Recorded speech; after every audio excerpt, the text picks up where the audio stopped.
ప్రభుత్వం పోయినటువంటి వాళ్ళుగా దేవుని యొక్క మహాకృపను బట్టి మరలా ఒక ఉదయకాల సమయంలో మాత్రం కూడా దేవుని యొక్క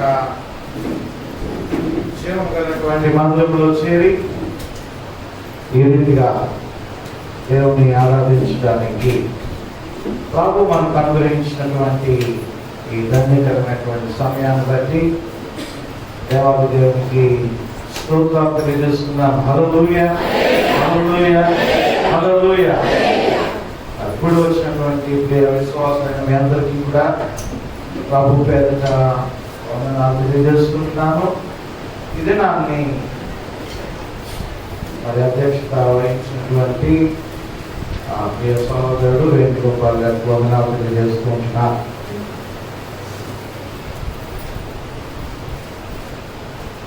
ప్రియమైనటువంటి దేవుని బిడ్డలారా, దేవుడు మరి మన సంఘ పక్షముగా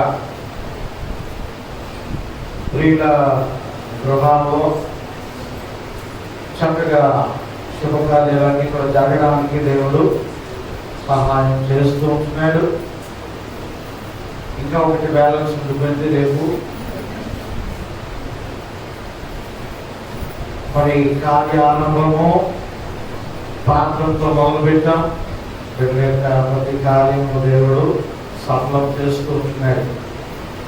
మరి కార్య అంతము కూడా దేవునికి స్తుతి చెల్లించారు. కాబట్టి ఈ శుభకార్యాలు చేసినటువంటి వాళ్ళందరూ కూడా ఈ లెంట్ డేస్ లో ఖచ్చితంగా కృతజ్ఞత ప్రార్థన ఏర్పాటు చేసుకోవాలి.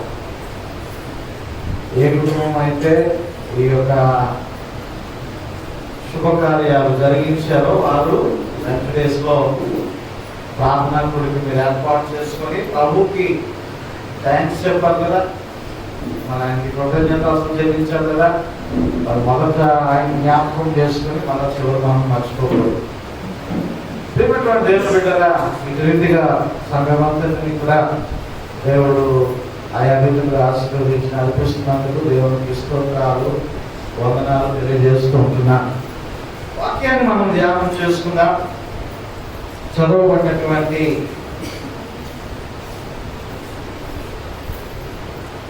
ఇర్మియా గ్రంథము 17వ అధ్యాయము. ఇర్మియా గ్రంథము 17వ అధ్యాయము 7 నుంచి 9 వచనాలు వరకున్నటువంటి లేఖన భాగాన్ని ఇక్కడ చదువుకోవడం జరిగింది. ముఖ్యంగా దేవునిని నమ్ముకున్నటువంటి వారు ఎన్నడూ కూడా వారు అన్యాయస్తులు కాదు. యోబు మహాభక్తుడు చెప్తున్నట్టుగా దేవుడు అన్యాయము చేయుట అసంభవము. హల్లెలూయా.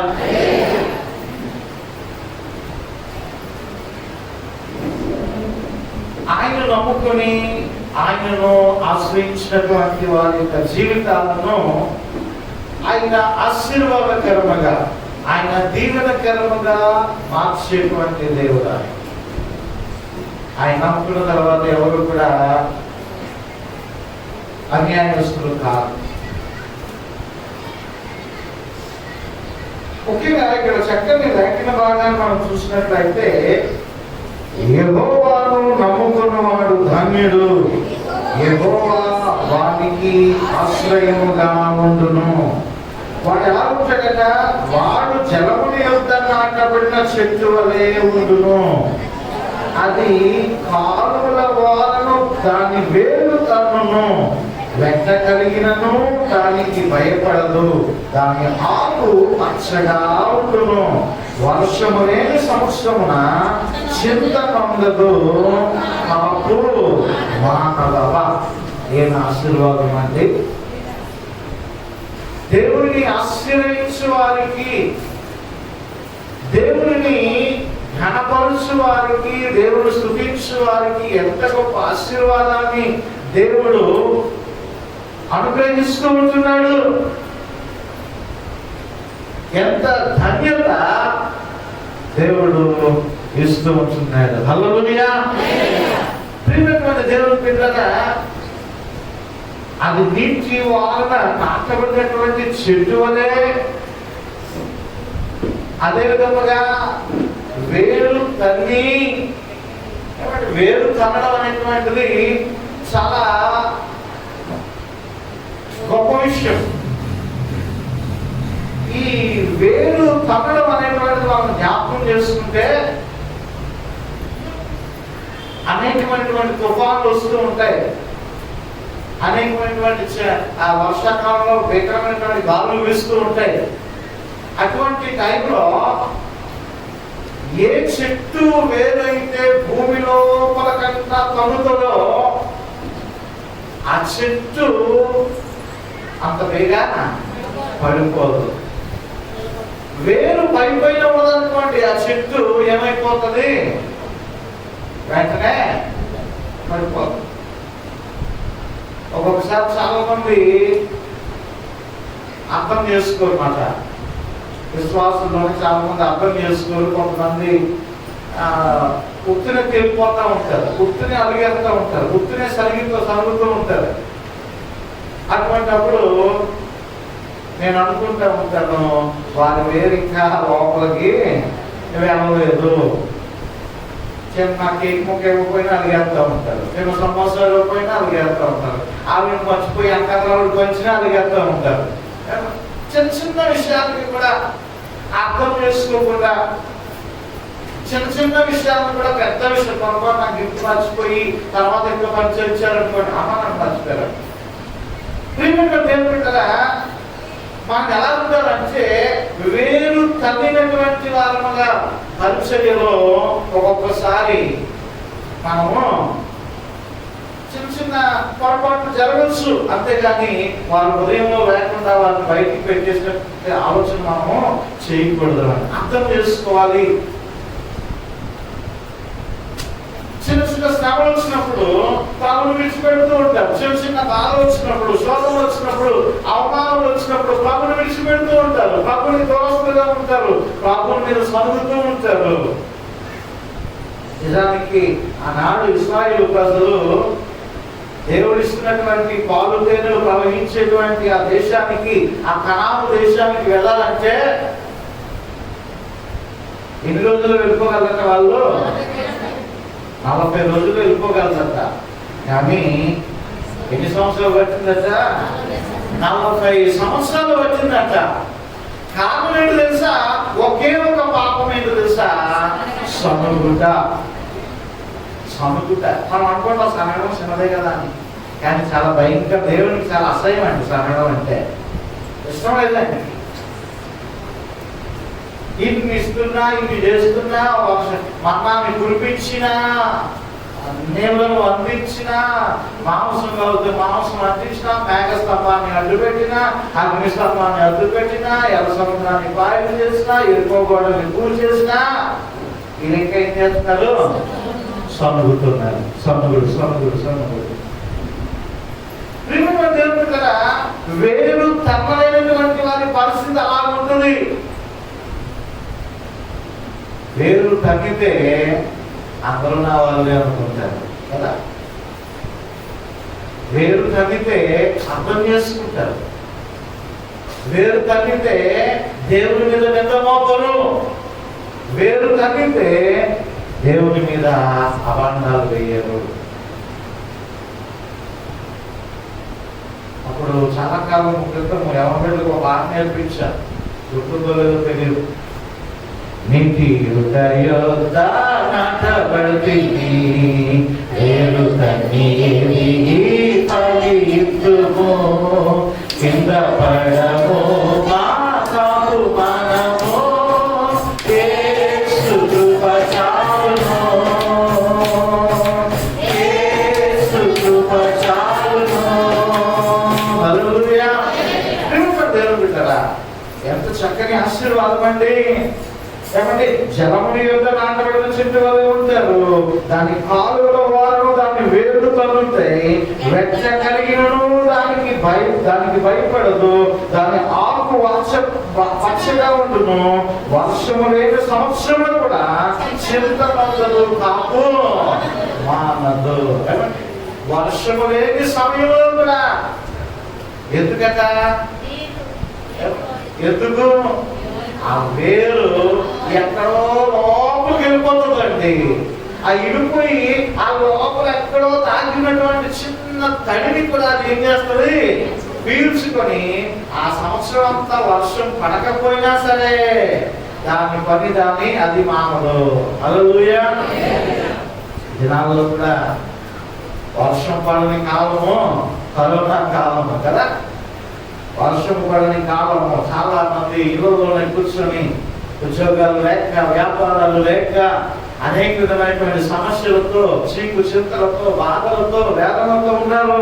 కానీ ప్రార్థన చేయడము మానలేదు. హల్లెలూయా. విశ్వాసం నుంచి తొలగిపోలేదు. హల్లెలూయా. దేవుణ్ణి ఆరాధించడము, మహిమపరచడము విడిచిపెట్టలేదు. హల్లెలూయా. ప్రియమైనటువంటి దేవుని బిడ్డలారా, అవును, నిజమైనటువంటి విశ్వాసమైనటువంటి వారు, వేరు భూమిలో కనుక తగినటువంటి వారు ఖచ్చితంగా ఏ సమయంలోనైనప్పటికీ కూడా వారు దేవుని స్తుతించేటువంటి వారుగా, దేవుని ఆరాధించేటువంటి వారుగా వారు ఉంటారు. హల్లెలూయా. అయితే నేను చాలాసార్లు చెప్తాను, ఇంత గొప్ప ఆశీర్వాదం నీకు కావాలి. జలము యొక్క నాటబడినటువంటి చెట్టు వలె, వేరు తరినటువంటి చెట్టు వలె, ఆకు వాడక పచ్చగా ఉండేటువంటి చెట్టు వలె, ఫలములతో నిండినటువంటి చెట్టు వలె నీవు ఉండాలి అంటే, పరిశుద్ధ గ్రంథంలో ప్రతి ఆశీర్వాదము సంపాదించుకోవాలంటే ఒక షరతు ఖచ్చితంగా ఉంటుందండి. షరతులు లేకుండా ఆశీర్వాదం లేదు, తీర్మానం లేకుండా ఆశీర్వాదము లేదు, ఒక వాగ్దానం లేకుండా దేవుని ఆశీర్వాదం మీరు పొందుకోలేవండి. ఆ పైన రాస్తున్నాడు ఏంటంటే, యెహోవాను నమ్ముకున్నవాడు ధన్యుడు. యెహోవా వానికి, ఆయన నమ్ముకున్నటువంటి వారికే ఈ ఆశీర్వాదాలు, ఆయన నమ్ముకున్నటువంటి వారికే ఈ దీవెనలు, నీతి యథార్థ పరిశుద్ధత కలిగి జీవించినటువంటి వారికే ఈ ఆశీర్వాదాలు, లోకాన్ని నమ్ముకున్నటువంటి వారిక. దానియేలు గ్రంథంలో బబులోనును చూసి విర్రవీగుతున్నటువంటి రాజు ఎవరట? నెబుకద్నెజరు రాజు. ఒకసారి మనము దానియేలు గ్రంథంలోనికి వెళదాం. దానియేలు గ్రంథము 4వ అధ్యాయము 3వ వచనము, 30వ వచనము.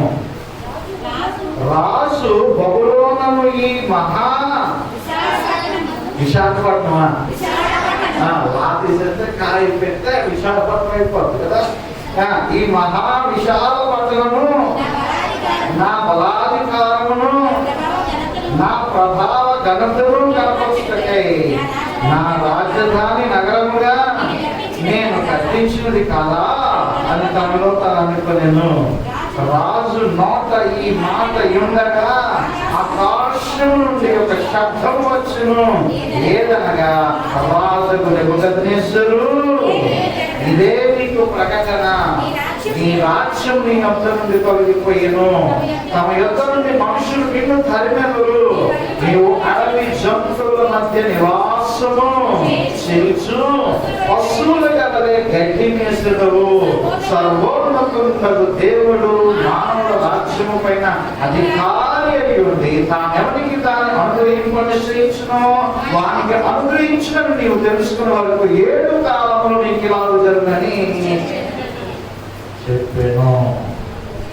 బబులోను మహా విశాల పట్టణాన్ని నమ్ముకున్నటువంటి ఈ రాజు ఏమైపోయాడు? జంతు అయిపోయాడు. పట్టణాన్ని నమ్ముకున్నాడు, కర్మాగారాన్ని నమ్ముకున్నాడు, అంతస్తులు నమ్ముకున్నాడు. అబ్బా, ఈ మహాపట్టణము, ఈ సుందరమైనటువంటి పట్టణాన్ని చూసి, ఈ పట్టణము నేను కట్టించినది కాదా, ఈ పట్టణంలో ఉన్నదంతా నాది కదా అని చెప్పి ఎప్పుడైతే ఈ బబులోను మహారాజు విరవీగి ఉన్నాడో, ఇదిగో దేవుని వాక్కు ప్రత్యక్షమై ఇది రాజైనటువంటి నెబుకద్నెజరు వీటన్నిటినీ అనుగ్రహించి డెవలప్మెంట్ చేసి అభివృద్ధి జరగడానికి మహా కారణాభూతులైనటువంటి వాడు ఒకడున్నాడు. ఆయన ఎవరంటే ఆయన మీకు తెలుసా? ఎవరైనా ఎవరంటే ఆయన సైన్యములకు అధిపతి యెహోవా. హల్లెలూయా. యుద్ధశూరుడైన యెహోవా. హల్లెలూయా. ఆయనే ఈ మహిమగల రాజు. సమస్తమును ఆయన మూలంగా కలిగెను. మళ్ళా వస్తున్నాను మీ దగ్గరికి. ఎంతమంది వారం అంతా మొదలు జీవాహారం విన్నారు? 1 2 3 4 5 6 7 8 9 10 11 ప్రియమైనటువంటి దేవుడు బిడ్డలారా, 11 మంది ఉన్నారు. ఏమండి, ఎంత సంఘం ఉంది. మీరు నాకు పెట్టేవారు కదా ఆమెన్ ఆమెన్ ఆమెన్ అని. ఇప్పుడు యూట్యూబ్ కామెంట్లో కూడా మీరు పెట్టడానికి అవకాశం ఉంది. అందులో నేను గత దినాల్లో నేను చెప్పాను, దేవుడు ఆది యందు సృష్టి ఆరంభమునందు ఏం సృజించాడు? ఆయన ఆకాశమును సృజించాడు. ఆయనకి తెలుసు మొదట ఏది సృష్టించాలో ఆయనకి తెలుసు. ఆ తర్వాత మనుషుడు సుఖముగా ఉండడానికి అవసరమైనటువంటి వాటన్నిటినీ కూడా ఆయన సృష్టించాడు. ఎందుకు అంటే ముఖ్యమైనటువంటిది మానవునికి అవసరమైనటువంటిది ఏది అంటే పైకి చూడటమే. పైనే ఉంది మహాపరిశుద్ధ పట్టణం ఉంది. ఆ ఆకాశ మండలములో ఆ పరలోక పట్టణము దాగి ఉంది. మొట్టమొదటిగా ఆయన నా నీతిని రాజ్యమును వెతకాల, ఆ పైన వాటిని వెతకాల. ఆ తర్వాత మీకు ఏం కావాలో ఆయన ఇస్తాడండి. నువ్వు అడగవసరం లేదు. ఆయన తెలుసు. ఫస్ట్ ప్రియారిటీ దేనికి ఇచ్చాడు? ఆయన ఆకాశము సృష్టించాడు. అవసరం ఆయనకి, మనకు అవసరం. ప్రత్యేకంగా ఈ బబులోను మహారాజు ప్రేమైనటువంటి దేవుని బిడ్డలారా, ఈ విశాల పట్టణాన్ని, ఆ బబులోను పట్టణాన్ని నమ్ముకుంటున్నాడు నెబుకద్నెజరు. ఏమైపోయాడు? నమ్ముకున్నటువంటి వాడు గడ్డి మేలుతున్నాడు పశువులా. ఒకసారి మనం కూడా అన్ని ఇచ్చాడండి దేవుడు. నాకు సమస్తం ఇచ్చేసాడండి. నాకు మంచి పేరు పెట్టాలని ఇచ్చాడండి. నాకు మంచి ధనాన్ని ఇచ్చాడండి, బలాన్ని ఇచ్చాడండి, బంగారం ఇచ్చాడండి, గృహాలు ఇచ్చాడండి, ఇవన్నీ అనుగ్రహించేసాడండి అని చెప్పి దేవుణ్ణి కానీ మర్చిపోతే గడ్డి మేసే స్థితిలోని దేవుడు తీసుకొని వస్తాడు. గడ్డి మేసే స్థితిలోని మళ్ళా మనం వస్తాం ఖచ్చితంగా. ఎందుకో తెలుసా? ఇదంతా ఆయన కృపే అనేటువంటి సత్యాన్ని ఎప్పుడు మర్చిపోకూడదు. హల్లెలూయా. నేను ఎలా ఉన్నానంటే పౌలు గారు అంటారు కదా, నేనేమై ఉన్నాను అది కేవలము దేవుని కృపై ఉన్నాను. నీవు ఆ సెంటెన్స్ మట్టుకు నీ హృదయం అనేటువంటి పాపాన్ని రాసేసుకోవడమే. అన్ని ఆయన ఇచ్చినవే. నీ భావం కాదు, నీ ధనం కాదు, నీ గొప్పతనం కాదు, నీ జ్ఞానం కాదు, అన్ని ఆయన ఇచ్చినవే. అన్ని ఆయన ఇచ్చినటువంటివే.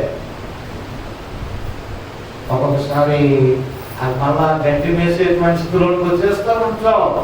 అందుకే నెబుకద్నెజరుకి 7 కాలంలో పాటు నీవు ఇది తెలుసుకోవాలి, ఎవరి వల్ల నీకు ఘనత అనేటువంటిది మనము జ్ఞాపకం చేసుకోవాలి.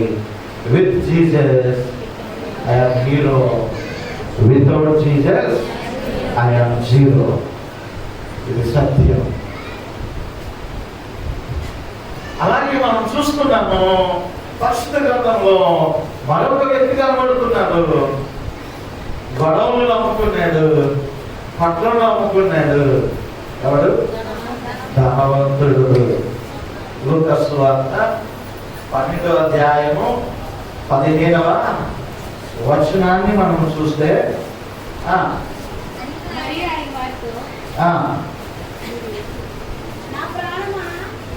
12వ అధ్యాయం 15-21. మరియు ఆయన వారితో, మీరు ఏ విధమైన లోకమునకు ఎడమీయక జాగ్రత్త పడుడి. ఒకరి కలిమి విస్తరించుట వారి జీవనకు మూలము కాదనెను. మరియు ఆయన వారికి ఉపమానం చెప్పను. ఒక ధనవంతుడు భూమి సమృద్ధిగా పండెను. అప్పుడు అతడు, నా పంట సమకూర్చుకున్నటకు నాకు స్థలము చాలా కనుక నేనేమి చేద్దాం తర్వాత ఆలోచించుకొని ఇలా చేస్తాను. నా కొట్లు విప్పి వాటికంటే గొప్ప వాటిని కట్టించి అందులో నా ధాన్యం అంతటిని నా ఆస్తిని సమకూర్చుకొని నా ప్రాణముతో ప్రాణమా అనేక సంవత్సరములకు విస్తారమైన ఆస్తి నీకు సమకూర్చబడి ఉన్నది. సుఖించుము, తినుము, త్రాగుము, సంతోషించుమని. ఏమైనటువంటి దేవుని బిడ్డలారా, ఏమంటాడంటే గొప్ప వాటిని కట్టి కొట్లు కట్టించాడు, గొడవలు కట్టించాడు, ధాన్యం అంతా ఏకాశిగా ఉంటుంది. దేవుడు ఏమంటున్నాడండి, సంపాదించొద్దు అని చెప్పి నా మాట కాదు, అభివృద్ధి పొందొద్దు అనేది నా మాట కాదు, దీవించబడడం మంచిది కాదని నా మాట కాదు. దీవించబడినటువంటి నీవు అనేకులకు ఉపయోగకరంగా ఉండాలా. హల్లెలూయా. ధాన్యము నిండిపోయింది, ఏకరాశిగా నిండిపోయింది, గొడవలు మనుషులంతగా ఉంటున్నాయి, నిండిపోయింది, గొడవ అంతా నిండిపోయింది. ఆ గొడవలంతా నిండిపోతే ఏం చేయాలి? ఆ ధాన్యాన్ని తీసి ఆనాడు యోసేపు ఏం చేశాడు? సంచులు పట్టుకొని రండి అని చెప్పి మొత్తము ఆ ఇశ్రాయేలుకి, ఐగుప్తులకి అందరికీ కూడా ధాన్యాన్ని కొలిచి పంచేశాడు. గొడవలో ఉన్న ధాన్యం అందరికీ బయట తీసుకుని వచ్చాడు. ఏమైనటువంటి దేవుని బిడ్డలారా, దీవించబడడం మంచిది కాదు అని కాదు నేను చెప్పేటువంటిది. దీవించబడినటువంటి నీవు, ఆశీర్వదించబడినటువంటి నీవు ఇతరులకు ఉపయోగకరముగానే ఉండాలా. ఇతరులకు నీవు దీవెనకరముగానే ఉండాలా. ప్రభు అంటున్నాడు, ఓ వెర్రివాడా అంటున్నాడండి, వెర్రివాడా అంటున్నాడు. ఎవరికైనా ఉపయోగకరంగా మనం ఉంటున్నామా? ఈ దినాల్లో ఎవరికైనా మనం సహాయం చేస్తున్నామా? ఏమిటి అటువంటి వాహనముగా మొక్కము తెలిసినటువంటి వ్యక్తులకి సహాయం చేయడం కాదండి, మొక్కము తెలియనటువంటి వ్యక్తులకు కూడా మనము సహాయము చేయాలి. ఈ దినాల్లో సువార్త అనగానే మనం ఏం చేసేటువంటి వారు అంటే కర్పత్రికలు ఇంటి కూడా పనిచేయడము, యేసు ప్రభుని నమ్ముకో అని చెప్పేసి 4 పాటల వీధిలో పాడుకుంటే వెళ్ళిపోవడము, అసలు ఎక్కడో ఒక సాక్ష్యం చెప్పుకోవడం, మళ్ళా తిరిగి వచ్చేయడం. అలాగే చాలా వీధుల్లో కూడా ఒక పత్రిక పనిచేయడము, వచ్చేయడం. ఏం బిడ్డరా, ఇప్పుడు అలా సువార్త చేయడానికి అనుమతి లేదు, చాలా కష్టతరం అయిపోయింది. ఈ బజరంగ దళ్ అనేటువంటి వారు, లేకపోతే ఆర్ఎస్ఎస్ అనేటువంటి వారు, శివసేన అనేటువంటి వారు ఎక్కడ పెడితే అక్కడ సువార్తలు జరగకుండా మత మార్పిడి అని ఆ బురద జరుగుతూ నానా రీతులుగా అడ్డులు ఆటంకాలు కలిగిస్తుంటున్నారు. అలాంటప్పుడు నువ్వేం చేయాలి? సామూహికంగా వెళ్ళిపోయి గుంపులుగా వెళ్ళిపోయి నువ్వు సువార్త చేయనవసరం లేదు అండి. ఒక పక్కన సువార్తకి ఇలాగో అడ్డు ఆటంకాలు కలుగుతున్నప్పటికీ కూడా నువ్వేమి చేయొచ్చు? వ్యక్తిగతంగా నీవు సువార్త చేయొచ్చు. ఇంటింటి సువార్త కార్యక్రమాలు ఈ దినాల్లో మనము అలవాటు చేసుకోవాలి. ఒక సమస్యలో ఉన్నటువంటి ఆమె ఇంటికి వెళ్ళి నీవు ప్రార్థన చేసి ఆమెకు దేవుని సువార్త ప్రకటిస్తే ఎవరు నిన్ను అడ్డుకోడు, ఎవరు నిన్ను ఏమీ అనలేడు. అటువంటిది కాదు, వారికి నీ ప్రేమను వారికి చూపించాలి, వారికి చేతనటువంటి సహాయం చేయాలి. నేను ఈ వస్త్రం ఇస్తున్నాను కాబట్టి నువ్వు వేసే నమ్ముకొని చెప్పడానికి వీల్లేదు. మళ్ళా ఈ పూట అన్నం పెడుతున్నాం కాబట్టి వేసే నమ్ముకొని చెప్పడానికి వీల్లేదు. నీవు అలాగూ చెయ్యు, జాలి దయ కనికరం చూపించు. నీ ప్రవర్తన బట్టి, నీ జాలికమైన హృదయం బట్టి దేవుడు కార్యాన్ని ఆమె హృదయంలో జరిగిస్తాడు. హల్లెలూయా. ఎక్కడికో అండమాన్ వెళ్ళిపోయామండి సువార్తకి, ఎక్కడో తమిళనాడు వెళ్ళిపోయామంట. తమిళనాడు వెళ్ళిపోయారంట సువార్తకి. ఎవరో తమిళనాడు వెళ్తే ఏ భాష మాట్లాడతారండి? ఏ మాట మాట్లాడతారు? తమిళ మాట్లాడతారు. నీకు తమిళం వచ్చా? నీకు తమిళం వచ్చా? తమిళం మాట్లాడతారు. తమిళ సువార్తగా వెళ్ళిపోయారు. నువ్వు తమిళ భాష నేర్చుకున్నప్పుడు వెళ్ళి అక్కడ సువార్త చెప్పడానికి బాగుంటుంది. మొత్తం బస్సులు 2 రోజులు ఆపేశారట అక్కడ. అప్పుడు ఏం చేస్తారు? ఏమో ఊటి కొడైకెనాల్ ఎన్ని చూడాలి నువ్వు వెళ్ళి ఇంకొక సంఘాలను చూస్తూ ఉంటాను. 3 రోజులు సువార్త క్యాంప్ పడితే పొలం వెళ్ళిపోతారు. ఎందుకు వెళ్తున్నారు? మధ్యాహ్నం టిఫిన్ దొరుకుతుంది, మధ్యాహ్నం భోజనం దొరుకుతుంది, ఆ ప్రాంతాలు చూడకపోతే ఒకసారి చూసి వచ్చినట్టు అయిపోతుంది, సాయంకాలం మంచి భోజనం దొరుకుతుంది. విహారయాత్ర ప్రార్థన చేసి ఉపవాసం ఉండి మొదలుపెట్టి, బాబా నా నోటిని నింపండి, నా హృదయాన్ని నింపండి, నీ సువార్తను చెప్పడానికి కావాల్సినటువంటి ఆలోచన దయచేయండి. ఎక్కడికి పోతాం సువార్తకి? ఈ రోజుల్లో ఇంటింటి సువార్త అవసరము ఎంతైనా ఉంది. బహిరంగ సువార్తలకు వెళ్ళేటువంటి అవకాశము చాలా తక్కువ అయిపోతూ ఉంటున్నాయి. మీటింగ్లు పర్మిషన్ లేవు. ప్రియమైనటువంటి దేవుని బిడ్డలారా, అయినను సరే యేసుక్రీస్తు ప్రభువారి యొక్క ప్రేమను ఆపడం అనేటువంటిది ఎవరి తరము కాదు. హల్లెలూయా. అది చాప కింద నీరులాగా ప్రవహిస్తూనే ఉంటుంది. హల్లెలూయా. ఈరోజు ఏడే అంట యవనస్తులు బాగా తెలుసు. ఏంటి తెలుసు? లవర్స్ డే, ప్రేమికుల రోజు, రిలేటివ్స్ డే. ఏమండి? చక్కగా మీరు ఏ మాటలు చెప్పాలనుకున్నా మీ భర్తతోటి, మీ భార్యతోటి చెప్పండి. ఎంత చక్కగా పొంగిపోతారో వాళ్ళు. ఇంకో మాట చెప్పండి, ఇంకో వేరే చెప్పారా మీ మన అయిపోయింది చీపుగా తగ్గేస్తాడు. ప్రియమైనటువంటి దేవుని బిడ్డలారా, యేసయ్య ప్రేమను మనము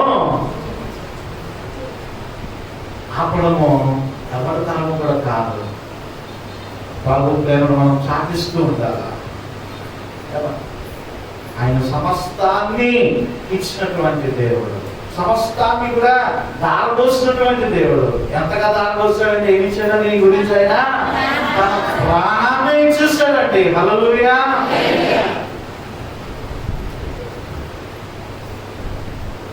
నువ్వు ఆయన నమ్ముకో, ఆయన ఆశ్రయించు, నీ జీవితంలో గొప్ప ఆశీర్వాదం. నార్మల్గా మనం చూసినట్లయితే బంగారాన్ని నమ్ముకున్నాడు ఒకడు. ఎవడు? ఆహారము. హల్లెలూయా.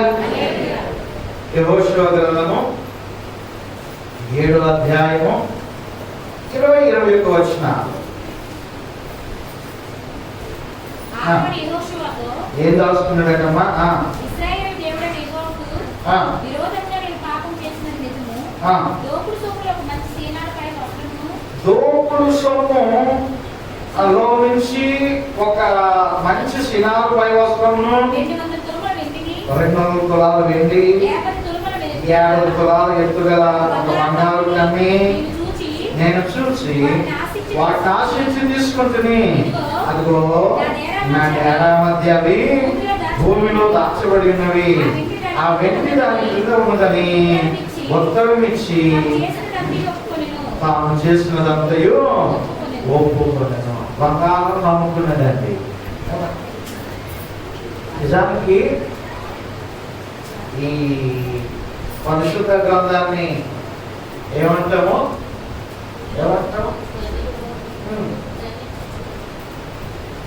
పసిడి కన్నను మేలిమి, పసిడి కన్నను అంటే అర్థమేంటి? బంగారం కన్నను మేలిమి, బంగారము కన్నా అమూల్యమైనటువంటిది ఈ యొక్క గ్రంథం. ఎంతమంది తెచ్చారు బైబిల్? ఎంతమంది తెచ్చారు బైబిల్? చర్చకు వచ్చిన అందరి చేతిలో బైబిల్ ఉండాలి, సెల్ ఫోన్లు పనికిరావు. రైట్, గాడ్ బ్లెస్ యు, దేవుడు దీవించింది గాక. అయితే ఇది బంగారము, మేలిమి బంగారము, మేలిమి బంగారం. కానీ ఈ బంగారాన్ని ఎక్కడ పెడతాము? బీరువా లోపల, బీరువా పైన, బీరువా పైన పెడతాం. బంగారాన్ని ఎక్కడ పెడతాం? బీరువా లోపల పెడతాం కదా. ఈ బైబిల్ అక్కడే ఉంటుంది. ఈ వారంలో మళ్ళా ఆదివారం అయినప్పుడు బైబిల్ ఎక్కడ ప్రేమటువంటి దేవుడు వెళ్ళారా? మనం జ్ఞాపకం చేస్తున్నట్లయితే ఆకాను బంగారాన్ని వెండిని ఆశించి దేవుడు ఖచ్చితంగా చెప్పాడు, ఇదిగో శపితమైనటువంటిది ఇంట్లో కూడా లేదు. తప్పుడు వ్యాపారాలతో సంపాదించినటువంటిది ఇంట్లో ఉండడానికి వీల్లేదు. లక్షాలతో సంపాదించినటువంటిది ఇంట్లో ఉండడానికి వీల్లేదు. వడ్డీ వ్యాపారాలతో సంపాదించినటువంటిది ఇంట్లో ఉండడానికి వీల్లేదు. ఉంటే దేవుడి ఇంట్లోకి రాడు అంతే. నీటి నిండా సాతాను తాండవం చేస్తుంది, నాట్యం చేస్తుంది. మీరు కూడబెట్టుకుంటే అంతా ఒక జబ్బులో లేదా వ్యాధులో బలహీనతలో ఇరుకులో ఇబ్బందుల ద్వారా బయటికి పోతానే ఉంటది. ఇరుగా బతకంటాడు. బద్దలైనటువంటి తొట్లలో మీరు ఒక జబ్బు కింద అన్నం ఉందనుకోండి, నువ్వు ఎన్ని నీళ్లు పోతే ఏమవుతుంది? పోతానే ఉంటది. అది ఉండదు అందులో. మేము కూడా ఆలోచన చేసుకోవాలి. శపితమైనటువంటిది, దేవుడికి ఇష్టములైనటువంటి వస్తువు ఏదైనా ఇంట్లో ఉందా? దేవుని పెట్టారా? ఒకసారి కొంతమంది ఆఫీస్లో పని చేస్తూ ఉంటారు. ఆఫీస్ అంతా ఇంట్లోనే ఉంటుంది. ఆఫీస్లో ఉన్నంత తీసుకొని వచ్చేస్తూ ఉంటారు. ఏమంటారా? అటువంటి పనులు దేవునికి నచ్చవు. కొద్ది దాంట్లో నీవు నమ్మకంగా ఉంటే తర్వాత ఏం అప్పచెప్పాలో నీకు అప్పచెప్తాడు. అనేకమైనటువంటి క్రియలకు ఆశీర్వాదకరంగా ఉంచుతాడు. చిన్న దాంట్లోనే నీవు నమ్మకంగా లేకపోతే నువ్వు దేవుని ఆశీర్వాదాలు నువ్వు పోగొట్టుకుంటావు. నా మాటలు కాదు, ఆకాను తేడాల మధ్యలో దాచి, ఆకాను శబ్దమైనటువంటిది లోపల దాచాడు. తద్వారా వారి వంశం అంతా కూడా ఏమైపోయిందండి? రాళ్లతో కొట్టబడి కాల్చివేయబడింది. అక్కడ ఎంత భయంకరం! నువ్వు ఎవరికి భయపడద్దండి. అంతే పాస్టర్ గారు కూడా వద్దు, దేవునికి భయపడచాలు. హల్లెలూయా. నేను ఎక్కడున్నా నా ప్రభు చూస్తున్నాడు. నా రహస్య పనులు ప్రభు చూస్తున్నాడు. నా చీకటి పనులు ప్రభు చూస్తున్నాడు. నేను ఒంటరిగా ఉన్నప్పుడు నా ప్రభు చూస్తున్నాడు. ఇది నీ హృదయంలో ఉంటే నీవు అంతమానంగా పాపం చేయవు. హల్లెలూయా. ఎక్కడికైనా నీవు పాపం చేయవు. నువ్వు ఆయనకి భయభక్తులు కలిగి జీవించు. ఆశీర్వాదాలన్నీ కూడా నీ సొంతమే, దీవులన్నీ కూడా నీ సొంతమే. ప్రేమైనటువంటి దేవుని బిడ్డ,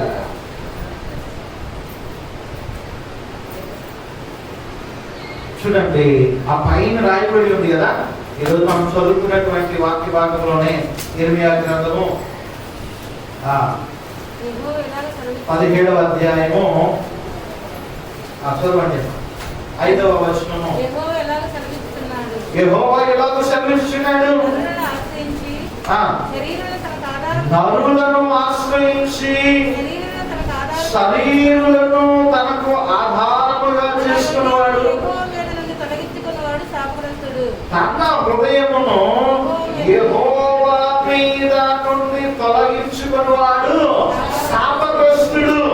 వాడు ఎడారిలోని ఆరు వృక్షం వలె ఉండును. మేలు వచ్చినప్పుడు అది వానికి కనబడదు. వాడు అడవిలో కాలిన నేల యందు నిర్జనమైన చవిటి భూమి యందును. వ్యతిరేకం అంతా ఆశీర్వదించబడినటువంటి వాడు, ఆయన భయపడుతున్నటువంటి వాడు, ఆయన నమ్ముకునేటువంటి వాడు ఎలా వచ్చాడో కింద ఉంది. ఆ పైన ఆయన విడిచిపెట్టినటువంటి వాడు ఎలా వచ్చాడో రాయబడింది. ఎడారిలో ఉంటాడట, ఎండిపోయినటువంటి చెట్టు వల్ల వచ్చాడట, సాగు లేనటువంటి నేలలో ఉంచినటువంటి వాడిలో ఉంచాడట. ప్రియమైనటువంటి దేవుని బిడ్డలారా, మనం జ్ఞాపకం చేసుకోవాలి. దేవుని ఆశ్రయించినట్లయితే ప్రభు మనల్ని విడిచిపెట్టడు. నిన్ను నమ్మినచో సిగ్గుపడనీయవు, నన్ను నెమ్మదితో నీవు చెరవు. నిన్ను నమ్మినచో సిగ్గుపడనీయవు, నన్ను నెమ్మదితో నీవు చెరవు. ఆపత్కాలమున నమ్ముకొనదగిన, ఆపత్కాలమున నమ్ముకొనదగిన యేసు నీవే ఆధారము, యేసు నీవే నా ప్రాణము, యేసు నీవే ఆధారము, యేసు నీవే నా ప్రాణము. నిన్ను నమ్మినచో సిగ్గుపడనీయవు,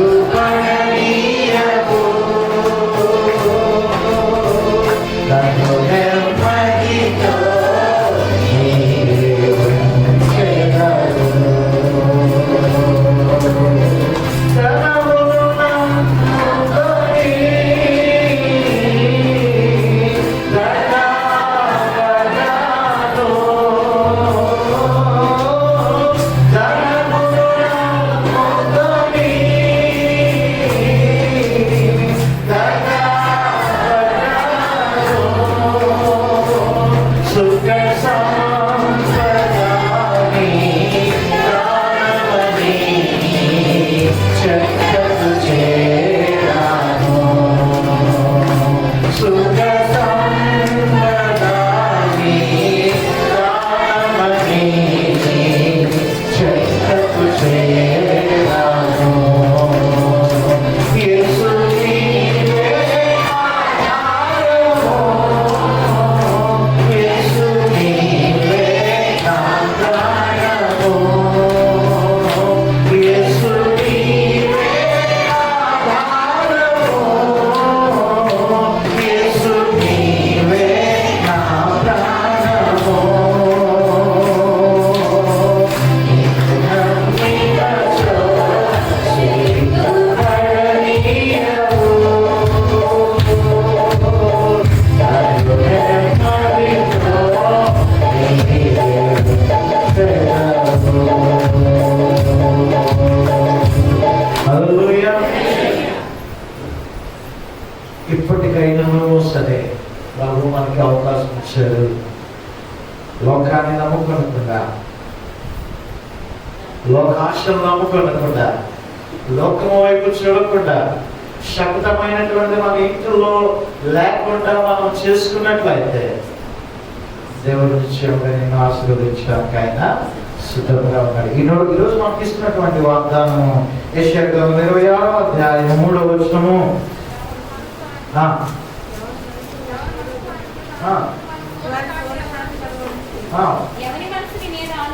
ఎవరి మనస్సు నీ మీద ఆనుకొనునో వానిని పూర్ణ శాంతి గలవానిగా కాపాడదు. ఎలాగనగా అతడు నీ యందు విశ్వాసం ఉంచి ఉన్నాడు. యెహోవా యెహోవా నీ నిత్యాశ్రయ దుర్గము, యుగ యుగములు యెహోవాను. ఆయనే ఆయనకి ఎవరు సాటి? ఎంత చక్కగా ఉందండి. యెహోవానే, ఇంకెవరు నత్తి. వెలుగుల్లో నీ వంటి వారెవరయ్యా? సరిపోల్చగలమా ఆయన్ని? సమస్య లేదు. ప్రియమైనటువంటి దేవుని బిడ్డగా జ్ఞాపకం చేసుకుంటున్నా, ఇంత గొప్ప దేవుడు మనం ఆశ్రయిద్దాం. ఆయన ఎందుకు భయభక్తులు కలిగి చెడుతనమును పట్టుకుని విసర్జించాలా. దాన్ని పట్టుకొని రామేశ్వరం సనేశ్వరం తప్పదన్నట్టుగా కాకుండా చెడుని వదిలిపెట్టు, దుష్టక్రియను వదిలిపెట్టు, పాపాన్ని వదిలిపెట్టు, నీతి యథార్థంగా కలిగి ఆయన పట్టుకో, ఆయన నమ్ముకో. రేగి బాబులు ఆయన పాత్రను ప్రార్థన చేయి, పట్టుదల కలిగి మొరపెట్టు. నీ స్థితిని నీ గతిని మారుస్తాడు ఆయన. హల్లెలూయా. నమ్మి విశ్వసిద్దాం. అటు కృప పరిశుద్ధాత్మ దేవుడు ఈ సభాను దినాన్ని మనందరి మీద ఇచ్చేను గాక. ఆమె చెవులు గలవాడు ఆత్మస్వరము వినును గాక. ఆమె నీవు చేసిన ఉపకారాలకు నేనేమి చెల్లించుకునేటువంటి పాటలో సహోదరి మేరీ గారు నడిపిస్తూ ఉంటుండగా కానుకలను సేకరించుకుందా అనవలసినటువంటి సహోదరి జి రూప గారు, అలాగే అరుణ గారు, ఈశ్వరరావు గారు కానుకలు సేకరించాలని మనం చేస్తూ ఉంటున్నాం.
ప్రార్థన చేసుకుందాము అండి.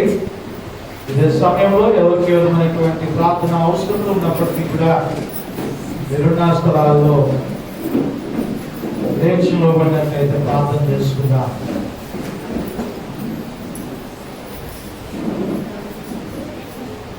అత్యున్నత సింహాసనంపై ఆశీర్వైనటువంటి నా ప్రియ పరలోకపు తండ్రి, ఘనమైన దేవా, యేసయ్యా నీ పరిశుద్ధమైనటువంటి నామమును బట్టి మీకు స్తుతులు స్తోత్రాలు వందనాలు. ఈ మహాకృప చేత ఆయన ఈ దినాన్ని నియమించినటువంటి జీవాహారమును బట్టి నీకు వందనాలు స్తోత్రము తండ్రి. యెహోవాను నమ్ముకునండి, యెహోవాను ఆశ్రయించండి అని ప్రభువా నీ వాక్యము సెలవిస్తుంటున్నది. యెహోవా యెహోవాయే నిత్య ఆశ్రయదుర్గము.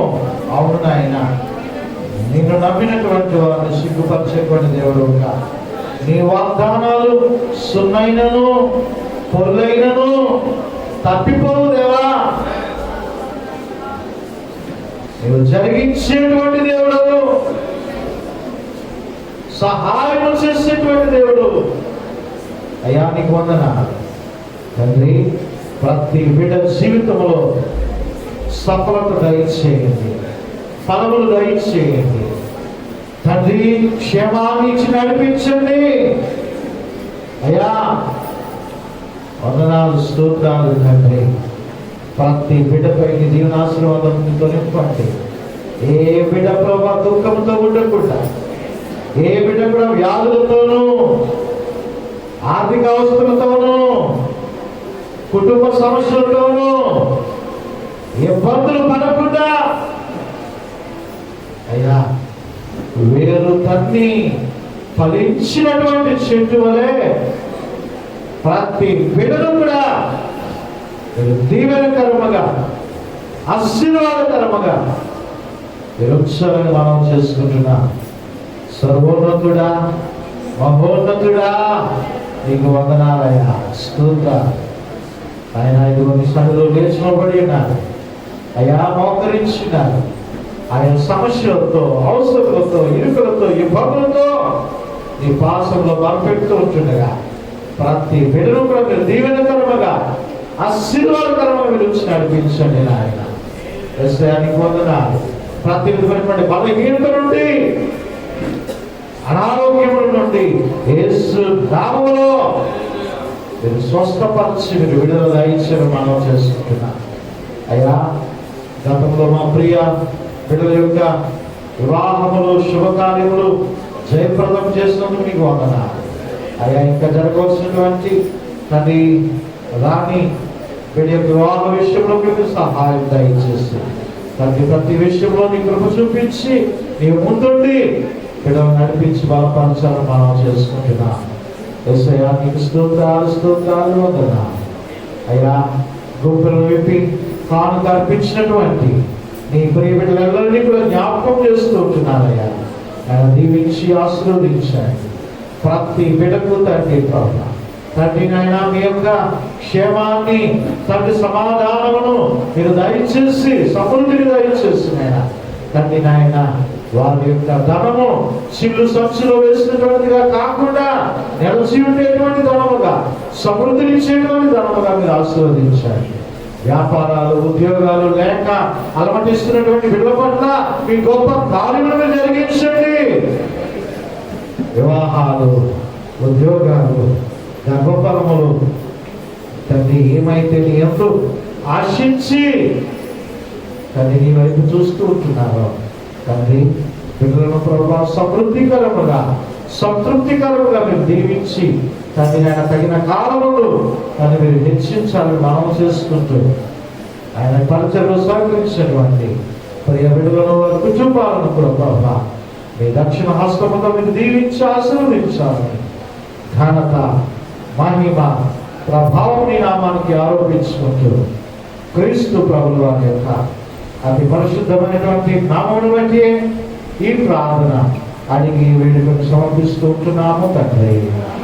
ఆమేన్.